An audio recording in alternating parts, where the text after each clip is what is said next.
നിരാശയാകുന്ന അന്ധകാരത്തെ ജീവിതത്തിൽ നിന്നും എന്ത് ചെയ്യുക? ഒഴിവാക്കുക. നിരാശ എന്താണ്? ജീവിതത്തിൽ അന്ധകാരം പോലെയാണെന്നാണ്. ഒരു വ്യക്തിയുടെ ജീവിതത്തിൽ നിരാശ പടർന്നു പിടിച്ചു കഴിഞ്ഞാൽ അദ്ദേഹം എന്ത് ചെയ്യും? മാനസികമായിട്ട് തകർന്നു പോകുമെന്നാണ്. നിരാശയുടെ അന്ധകാരത്തെ ജീവിതത്തിൽ നിന്നും അകറ്റിക്കൊണ്ട് ജീവിതത്തിൽ ശുഭപ്രതീക്ഷയുടെ പ്രകാശം പരത്തുക. കേട്ടോ, ഇപ്പോൾ ശ്രദ്ധിക്കേണ്ട ഒരു കാര്യമാണ്. നിരാശയാകുന്ന അന്ധകാരത്തെ ജീവിതത്തിൽ നിന്ന് ഒഴിവാക്കിക്കൊണ്ട് ജീവിതത്തിൽ എന്ത് ചെയ്യുക? ശുഭപ്രതീക്ഷകളുടെ പ്രകാശം ജീവിതത്തിൽ പരത്തുക. ഏതവസ്ഥയിലും തളർന്നു പോകാത്തൊരു മനസ്സിൻ്റെ ഉടമയായിരിക്കണം നമ്മൾ. അതെപ്പോഴും നമ്മൾ മനസ്സിലാക്കണം. നമ്മുടെ വാക്കുകളും ചിന്തകളും പ്രവൃത്തികളും നല്ലതാണെങ്കിൽ, അതുപോലെ തന്നെ തളരാത്ത ഒരു മനസ്സിന് ഉടമയാണ് നിങ്ങളെങ്കിൽ, വാക്കുകളും പ്രവൃത്തികളും ചിന്തകളും എന്തായിരിക്കണം? എല്ലായ്പ്പോഴും നല്ലതായിരിക്കണം. അതുപോലെ തന്നെ തളരാത്ത ഒരു മനസ്സിന് ഉടമയാണ് നിങ്ങളെങ്കിൽ അല്ലെങ്കിൽ നമ്മളെങ്കിൽ, ജീവിതത്തിൻ്റെ ഏത് പ്രതികൂലാവസ്ഥയിലും അത്ഭുതങ്ങൾ സൃഷ്ടിക്കുവാൻ നമുക്ക് കഴിയുമെന്നാണ്. അത് നമ്മളെപ്പോഴും മനസ്സിലാക്കണം. ഞാൻ പറഞ്ഞല്ലോ, ജീവിതം എന്താണ്? ജീവിതത്തെ നമുക്ക് പ്രെഡിക്റ്റ് ചെയ്യാൻ കഴിയില്ല. കാരണം ജീവിതത്തെ നമുക്ക് പ്രവചിക്കുവാൻ കഴിയില്ല. ജീവിതം എന്ന് പറഞ്ഞാൽ പ്രവചനാതീതമാണ്, പ്രവചനങ്ങൾക്കും അതീതമാണ്. Life is not predictable. കേട്ടോ, ഒരിക്കലും ജീവിതത്തെ പ്രഡിക്റ്റ് ചെയ്യാൻ കഴിയില്ല.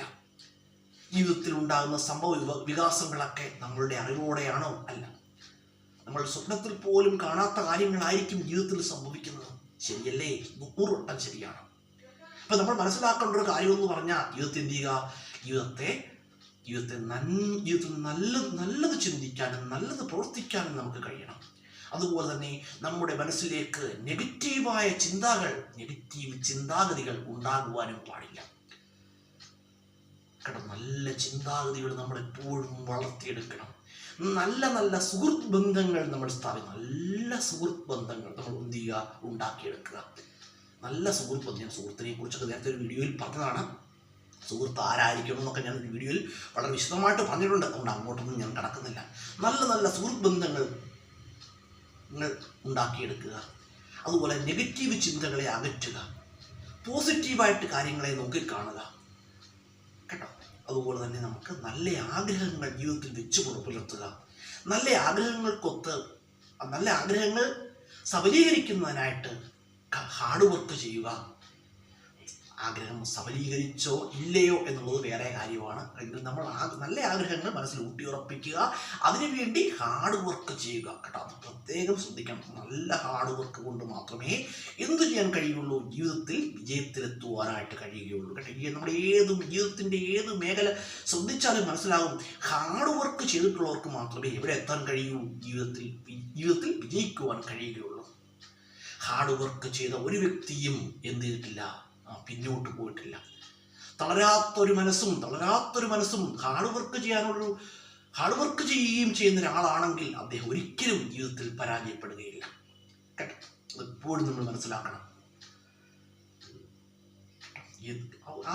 ഹാർഡ് വർക്ക് ചെയ്യാനുള്ള മനസ്സ് ഒരു വ്യക്തിക്കുണ്ടെങ്കിൽ അദ്ദേഹത്തിൻ്റെ മുന്നിൽ എപ്പോഴും വഴികൾ ഇങ്ങനെ തുറന്നു വരുമെന്നാണ്. കേട്ടോ, അതെപ്പോഴും ഒരു വഴികൾ അടഞ്ഞാൽ 1000 വഴികൾ അദ്ദേഹത്തിന് മുന്നിൽ തുറക്കപ്പെടുമെന്നാണ്. കേട്ടോ, നമ്മളെപ്പോഴും അധ്വാനിക്കാനുള്ള മനസ്സ് നമുക്കുണ്ടാകണം. അതുപോലെ തന്നെ നമ്മുടെ വാക്കും പ്രവൃത്തിയും ചിന്തകളും എന്തായിരിക്കണം? നല്ല ചിന്തകളായിരിക്കണം. നല്ല ചിന്തകളെന്ന് ഞാൻ പറഞ്ഞത് വേറൊരാൾക്ക്, ഞാൻ എപ്പോഴും എടുത്തു പറയുകയാണ്, വേറൊരാൾക്ക് ദ്രോഹമുണ്ടാകുന്ന ഒരു ചിന്തകളും നമ്മുടെ മനസ്സിൽ ഉണ്ടാകുവാൻ പാടില്ല. കേട്ടോ, അതുപോലെ തന്നെ സത്യം പറയുക, സത്യം പ്രവർത്തിക്കുക എന്നുള്ള മറ്റൊരു പ്രത്യേകം ശ്രദ്ധിക്കണം. വേറൊരാൾക്ക് അപകടമുണ്ടാകുന്ന ഒരു കള്ളങ്ങളും ജീവിതത്തിൽ പറയുവാനോ പ്രവർത്തിക്കുവാനോ പാടില്ല. കേട്ടോ, അത് പ്രത്യേകം ശ്രദ്ധിക്കണം. നല്ലത് ചിന്തിക്കുക, നല്ലത് പ്രവർത്തിക്കുക. കേട്ടോ, ജീവിതത്തിൽ ഞാൻ പറഞ്ഞല്ലോ, ജീവിതം എന്ന് പറഞ്ഞാൽ എന്താണ്? ജീവിതം എന്ന് പറഞ്ഞാൽ ഒരിക്കലും നമുക്ക് ജീവിതത്തെ പൂർണ്ണമായിട്ട് മനസ്സിലാക്കാൻ കഴിയില്ല. ജീവിതം എന്ന് പറഞ്ഞാൽ ഒരു പരീക്ഷയാണ്. കേട്ടോ, ലൈഫ് ഈസ് ആൻ എക്സാമിനേഷൻ. ജീവിതം എന്ന് പറഞ്ഞൊരു പരീക്ഷയാണ്. പക്ഷേ ഒരു കുഴപ്പമെന്ന് പറഞ്ഞാൽ സ്കൂളിൽ അക്കാഡമിക് ലെവലിലുള്ള പരീക്ഷകൾക്കൊക്കെ നമ്മൾ എന്ത് ചെയ്യുന്നു? പ്രിപ്പയർഡ് ആയിട്ടാണ് പോയി പരീക്ഷ എഴുതുന്നത്. പക്ഷേ ജീവിതത്തിൽ അങ്ങനെയല്ല. പരീക്ഷകൾ ആദ്യം നടക്കുന്നു. ആ പരീക്ഷകളിൽ നിന്നും പാഠം ഉൾക്കൊണ്ടുകൊണ്ട് വ്യക്തികൾ ജീവിക്കുന്നു. അതാണ് ജീവിതവും പരീക്ഷകളും തമ്മിലുള്ള വ്യത്യാസം കേട്ടോ. അതാണ് കേട്ടോ. നമ്മുടെ സ്കൂൾ ലൈഫിലേക്കുള്ള പരീക്ഷകളാണെങ്കിലോ പരീക്ഷ നടക്കുന്നു, നമ്മൾ പഠിച്ചിട്ട് പോയി പരീക്ഷ എഴുതുന്നു. പക്ഷേ ജീവിതത്തിൽ അങ്ങനെയല്ല, പരീക്ഷകൾ നടക്കുന്നു, ജീവിതത്തിൽ പരീക്ഷണങ്ങൾ നടക്കുന്നു. പരീക്ഷണങ്ങളിൽ നിന്ന് പാഠങ്ങൾ കൊണ്ട് മുന്നോട്ട് പോകുന്നു. ഈ പരീക്ഷണങ്ങളെ അതിവിദഗ്ധമായി തരണം ചെയ്താൽ മാത്രമേ എന്ത് ചെയ്യാൻ കഴിയുള്ളൂ, ജീവിതത്തിൽ നല്ല ഒരു എക്സിസ്റ്റൻസ് ഉണ്ടാവുകയുള്ളൂ.